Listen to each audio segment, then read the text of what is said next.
2700 yildan sal ko'proq ko'hna tarixga ega.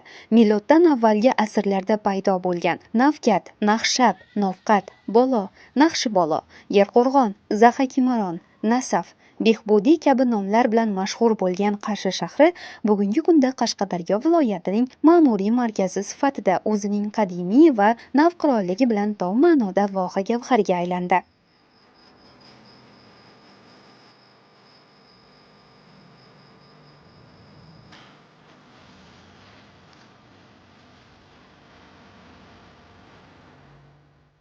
Qarshi shahridagi o'zgarishlar shu darajada tez rivojlanib ketyaptiki, bir bor qadam qo'ymagan maskaningizga ikkinchi bora qadam qo'ysangiz, u joydagi jannat makon o'lkani ko'rib, jannat makon binolar, qurilishlar, zamonaviy yashil o'zgarishlarni ko'rib behad xursand bo'lasiz.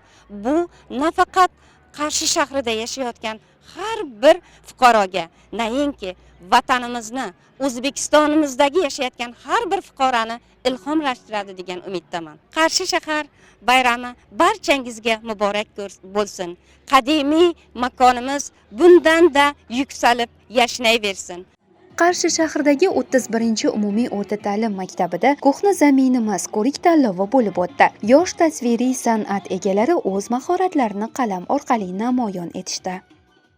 Tashkil etilgan Qashqadaryo viloyat mahorat markazi, Qarshi shahar hokimligi hamda Qarshi shahar maktabgacha va maktab ta'limi bo'limi bilan hamkorlikda tashkil qilgan bayramimizdan asosiy maqsad o'quvchilarda yashab turgan makonlarini o'rganib, tarixini o'rganish, unga qayta nazar tashlash va shu bilan birga yashayotgan vatanni sevishga, uni ardoqlashga, tarixdagi buyuk siymolarimizni yana bir marta yod olishga undaydi deb o'ylayman.